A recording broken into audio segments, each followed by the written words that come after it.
Welcome to another show. Well, we're going to talk about some interesting stuff. The last video I posted was a link to Patreon. I think I set it up right if you guys want to support the channel. And of course, you get a video especially for you. It's $5 a month. I don't know if I did it right. I've been busy. I've been doing all these other things. And I tried to change the pictures and stuff in there. They kept going back. I don't know. Maybe they just wanted, I don't know, access to my phone or something. You got to give all these permissions anytime you do something, whatever. But anyway, I got an idea while I was watching someone else's channel, and I thought the name was really cool. I don't care if you don't believe me. Yeah, it's classic for targeted individuals because that's what happens. You know, they get boxed in. They get attacked. There's all these covert techniques. Of course, at first, it's aggressive. They have to let you know that you're being hunted down so they can sensitize you, so they can infiltrate your psyche with traumatic subjection to circumstances and all these weird things that you got to deal with as a targeted individual. But it does. It gets very covert. It gets pretty scientific. And they'll do that. They will condition you. They will sensitize you. And they'll just step back and make it look like you're nuts. You know, this woman is living in a hotel. Of course, target individuals, they have that problem. Sometimes they're pushed into homelessness. Sometimes they're living, in campers or maybe in vans. And there's nothing wrong with that. I studied it up for a while. You got to do what you got to do, you know. I talk about that along with the workplace harassment because a lot of targets, man, they get pushed out of the workplace and then they go from job to job, and pretty soon it's really hard for them to find anything decent. So one of the things, though, to remember with workplace harassment, you can't just, pack it up. You cannot just give up. You can't just try to find a place where nobody's going to bother you. It's not going to happen. I've never heard of it, man. And I've been doing this for decades, guys, and I've had workplace harassment before that was just beyond, okay? And, since we're on that topic real fast, I know a lot of you deal with workplace harassment, and there's things you can do. You're not completely helpless as a targeted individual in the workplace. You can try to get leverage. You can try to be in the good graces of people in higher positions of power. You can wear a body cam. You can try to control maybe your work environment in the sense that you're off in your own little area during work. You can set up boundaries. But at the end of the day, you're still going to have to deal with flack. And if you're looking for a place that doesn't have any harassment at all, you might be looking for a while. And the real trick is not to react, okay? And that's a lot of what I talk about all the time. But it's always the same. And I'm not trying to be an echo chamber. I am not trying to repeat myself. It's very important, and it's something that I have to remember because I forget. Okay, and we're going to talk about the chain yankers. We're going to talk about that juicy bait that is hanging in front of the targeted individual because really that's what it is. I mean, it's everything all in one. It doesn't take a rocket scientist. Okay, it just takes someone who is willing to come into your little, world and start messing with you. Okay, whether you're at work or whether it's your apartment complex or the hotel that you're living at or whatever. And then it has reciprocity because it's not just them. Okay, it's other people too. And it's kind of a casserole of circumstances that come together. And the ultimate goal of all these techniques of boxing the targeted individual and getting them in a place where they react, where they are sensitized, where they are traumatized, and they want to use the social dynamic, okay? Because it's not just the chain yanker, okay? It's not just the little agent of chaos that you're dealing with because there is a menagerie around the target, okay? There's all these little facets, and some of them are invisible, okay? Whether you're somebody who's dealing with electronic harassment or you're dealing with something that's demonic or something like that, it's there.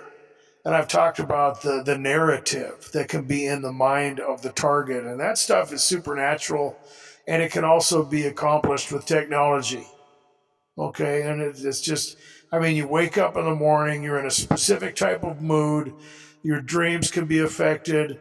All these things are going on. And then you start dealing with the attacks. You start dealing with the things that you're conditioned to, whether it's sounds or smells or whatever. Somebody's outside your window and they're talking, and it's like, where it's just like you can't find any place else to go. Really? I suppose they could just be really stupid. I mean, you try to write the thing off, but then, of course, then the directed conversation starts. Right? Things that the target has been sensitized to. And even if that doesn't happen, it's just one more incremental thing that you have to deal with. And like I said, it can start out before you even get out of bed. It's the silent and subtle atmospheric pressure that is around the target. Yeah. And it's not going to be isolated. Okay, there's going to be other things going on. The temptation is to start grinding metal, right? Because I've talked about the fact that gangstalking is a circular scenario. Okay, whatever it is. You're going around in circles. You're talking in circles. You're thinking in circles. They want you to do it. They want to reprogram your brain. They want you to be futile. They don't want you to make any sense. They want to drive you crazy. And that's the way it is. So if I can only do this, I can solve this problem, and then I got to deal with it again. And it's round and round. And it's like whack-a-mole. Because as soon as you figure something out, then it's the same thing in a different, setup, right? It's just one more thing. And then you get a compilement of all these things together, and then you become the scapegoat. Then you're the bad person. It's your fault. You start getting accusations and all that stuff. And then they want you to internalize the whole scenario, okay? I've talked about the fact that social dynamics can employ people that don't even know what's going on. A lot of targets will assume that everybody involved in their scenario are paid informants or agents of chaos that are working for the CIA, a fusion center, a government, secret society, a witch coven, or whatever. It doesn't have to work that way. Sometimes it does, but it doesn't have to. People are just naturally like that. And I've talked about the fact that the scapegoat, everybody, they need one. They do. I mean, there's been times where I've run into people that were kind. They had the milk of human kindness in their personality. They weren't talking about other people. They weren't constantly tearing something apart with a critical, type of festering mentality that you're going to see in a lot of people that are involved in gang stalking. Okay, they want you that way too. They want you to have to one-up somebody because you're being picked on. They want you to kind of pay it forward. Don't do it. Gang stalking is a subjective type of stimuli that is used to manipulate, form, destroy, and harass individuals. Okay, they want to manipulate you. That's what gaslighting is. Okay, they want you to be their little puppet. They're not happy with just, scaring you or ruining your day or putting you in a place where you're hindered or something like that. They want something, okay? They're not just doing it to freak you out, even though that happens. They want to manipulate you. They want to control you. They want to reprogram your brain. They want to get you to a place where they can push you into doing something because there is a whole menagerie that is out there. And targeted individuals are those people that are put in the place of the mentally ill. All those poor, unfortunate, mentally ill people. Right? They're just crazy.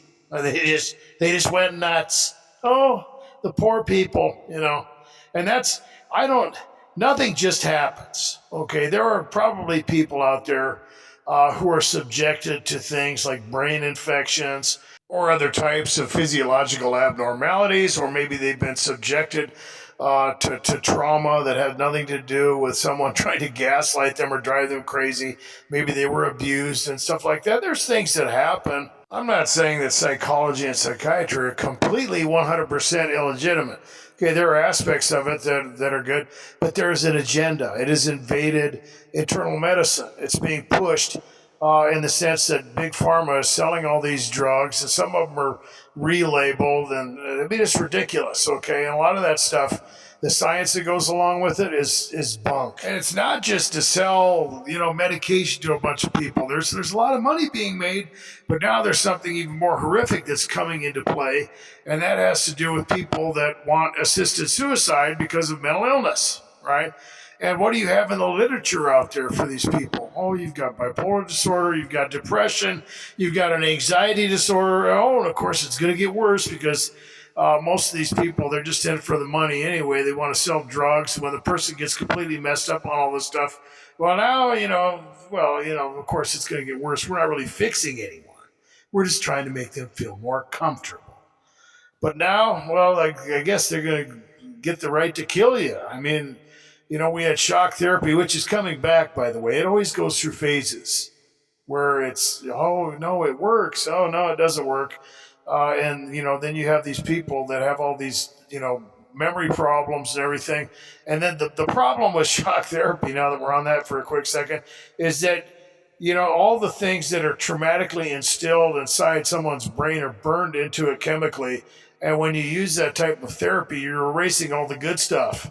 And you're just leaving them with all these negative memories, man. I've seen that one time. There was the gal that she got ECT, and that's what she said. That's all I can remember. All the bad things that happened to me when I was a kid. All the good stuff is wiped out. That's the only thing that's left. That's really bad. I felt so bad for that woman. But there's an obvious agenda. Getting back to the point, it's a type of menagerie.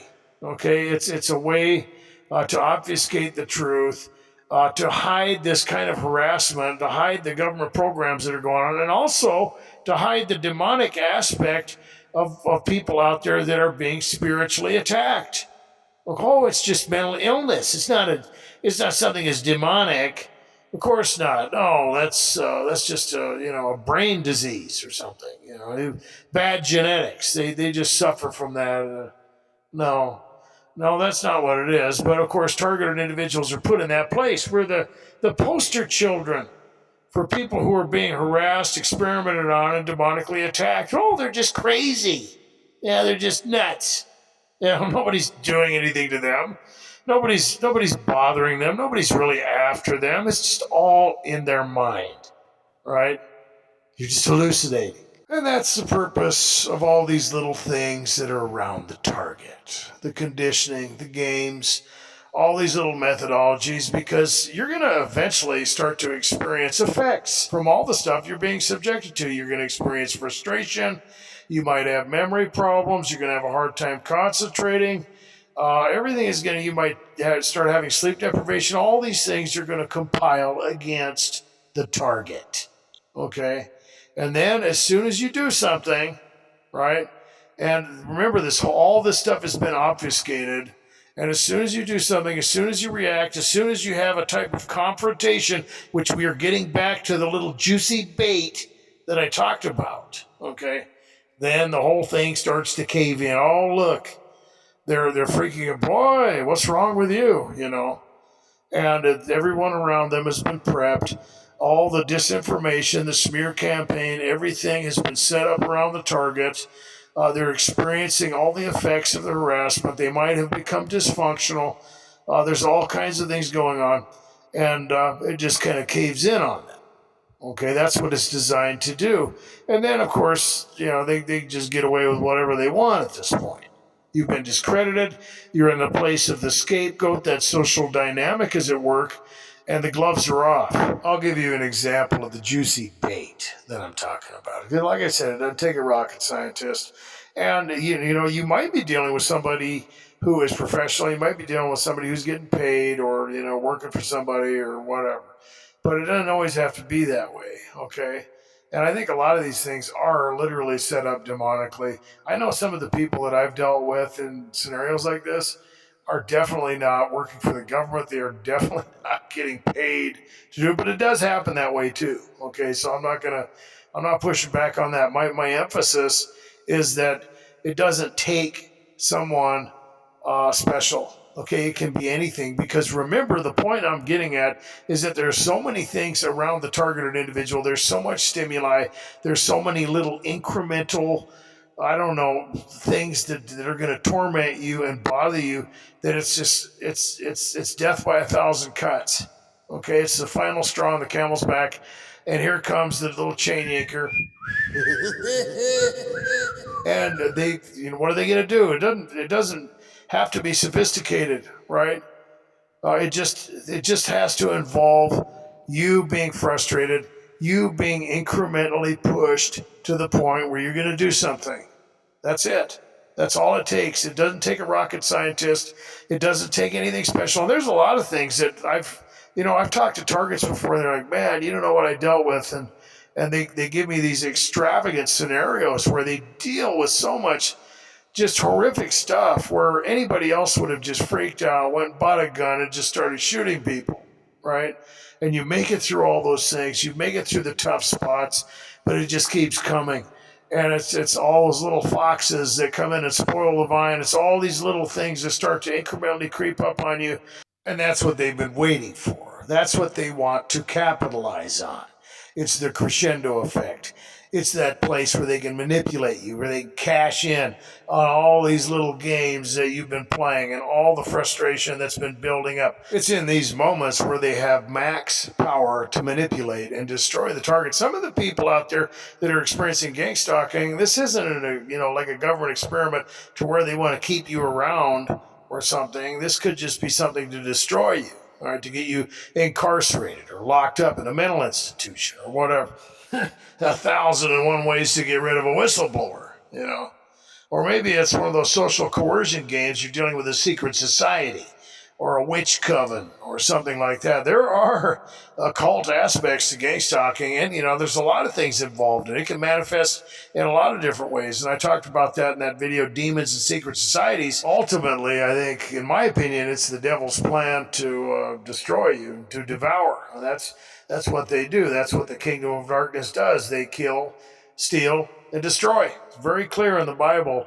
And how all that works out, well, and I think targeted individuals know that all too well. Being prepared for that little agent of chaos, that chain yanker, the catalyst of that type of chain reaction they want to get you in is what we're going to focus on now. Okay, so what do? Right? Like I said, first you have to remember what's happening because, like I said, it's easy to forget. It's easy to forget in the midst of all these little games that you're playing, all the frustration that you're experiencing, that there is a motive, and that motive is to get you emotional. And the motive to get you emotional, of course, is to manipulate you, and to manipulate you into a place where you get drawn out to where they can do whatever they want to do. They can discredit you. They can put you in the place of a scapegoat. They can lock you up. They can do whatever they're going to do. Okay? And that's the chain reaction you want to try to avoid, okay? And sometimes I find myself really close to playing into that game, okay? It happens. It happens. Okay? That's because the first part, you got to remember that. Keep that in mind because, it's when you get up in the morning, you just got to remember what happens if somebody does that thing, whatever it is, to trigger you, okay? What if somebody does this? What if somebody does that? What's the protocol? Okay? It's just like traffic. I've talked about that before. Do you really want to butt heads with somebody who's too stupid to drive normal, on their commute to work? It's not going to work. You're going to lose. When you get in a fight with stupid, you always lose. Okay? So what do? You don't react. Okay? You just let them win instead of flipping them off or honking at them or, driving up close to them or giving them that. You don't even look. You do not even look, and you know in advance that it's going to happen. Okay, it's the best example I can give you because it happens to me all the time. Well, what about that person that comes up and does that thing to you, that tries to trigger you or whatever? Are you going to go get in an argument with them and try to, why do you keep doing that? I told you not to do it. Why did you do it? Oh, I'm not doing it. Of course, they're going to play dumb, and now you're vulnerable because they can accuse you and start that chain reaction. Okay, you don't want to do that. Well, am I just supposed to let everybody walk all over me? No, you don't have to do that either. You have to be clever. It depends on the scenario, okay? And setting up boundaries is part of that. Okay, so you got to be tricky. Well, let's say that you're in that scenario where you're in a hotel or something like that, and you have a neighbor, and you suspect they're playing games or whatever. But of course, you got to get along with your neighbor, right? You can't just go over there with a sawed-off shotgun or something like that. You can't just freak out as a targeted individual. And so you try to be kind, right? And the whole idea of setting up a boundary is not necessarily to stop what's going on because you got to remember that you cannot control what other people do, okay? And it's the tactic that targeted individuals deal with where people just play dumb. Oh, does that bother you? I didn't know that. Oh, I was just minding my... Oh, I'm sorry. Right? Okay? So you want to eliminate that possibility. So when you set up a boundary, what you are doing is you are letting someone know in a kind and reasonable way that what they are doing is not going to work. They come over knocking on your door, whatever's going on. Oh, okay, yeah, I'll help you. I'll do it. But you know what? Here's the boundary. Okay. And now what's going to happen next time they do whatever it is that you're confronting them on in a nice, reasonable, sane way? Well, they're not going to be able to play dumb, are they? Okay. And so that has reciprocity, because if they do it again, oh, I'm sorry, I didn't mean to step on your foot. Really? Come on. And because gaslighting is number one in gang stalking, and obfuscating activity by playing stupid and playing covert little games is always going to be used against the targeted individual. So when you set up a boundary, what you're doing is like I said, you want to be reasonable, right? You want to be kind, because that's the only way you're going to be able to do this before it works in your favor. And then they cannot accuse you of freaking out. Okay. And if if you have the resources, get a camera that has audio and visual and stuff like that, because then they're just going to lie. Oh, I didn't do it. Oh, I didn't do it. And like I said, I don't care if you don't believe me. Channel. I don't know if she has any video equipment. I know she has her phone or whatever, but those are powerful ways to kind of help defend yourself, because people are going to do that. Okay. And it happens to people who aren't living, maybe in an apartment complex or something like that.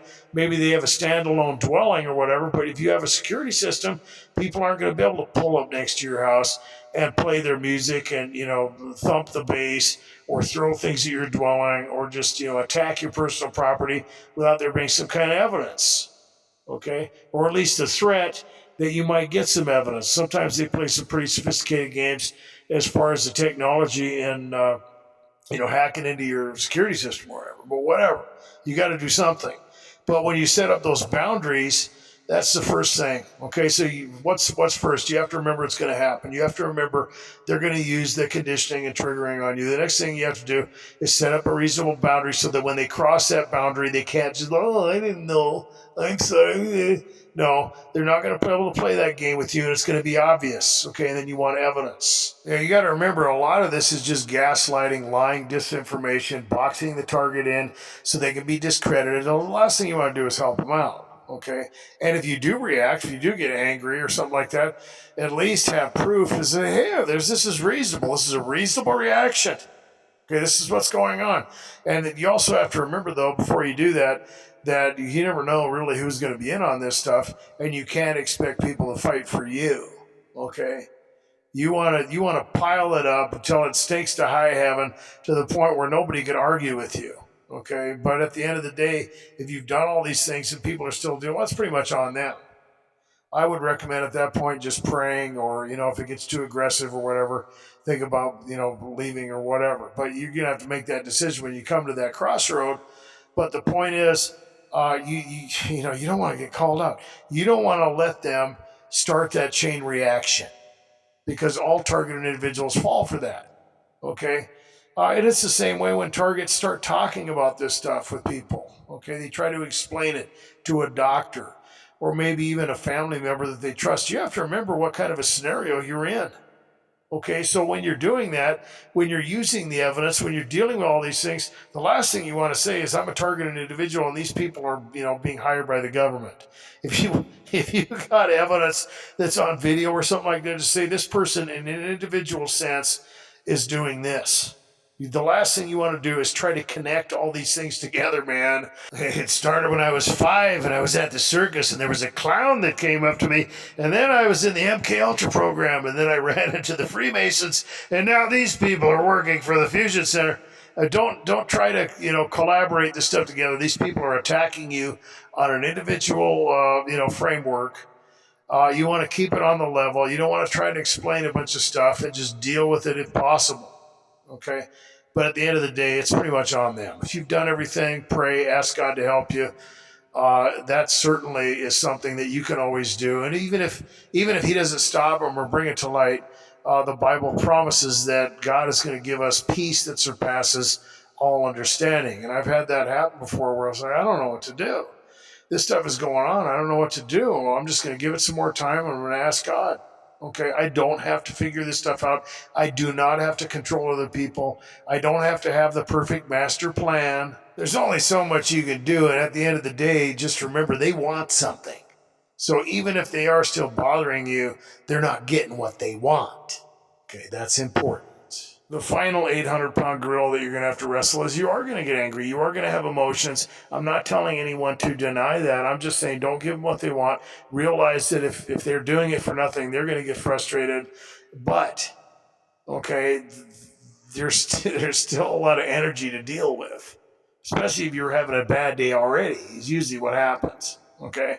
And so there's a type of incremental time frame and a protocol to deal with this. Okay, you step out in the third person, you look at it objectively, you try not to take it personal, you know that they want something, they have a motive, and you're not going to give it to them, okay? But it still frustrates you.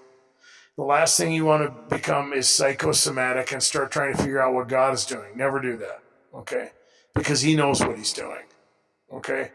The devil knows what he's trying to do too, and the two are not connected. Okay, that's another mistake that a lot of people make. Why did you do that to me, God? What is he making the devil's decisions for him too? No, he's ultimately, got the last word. Nobody's going to deny that.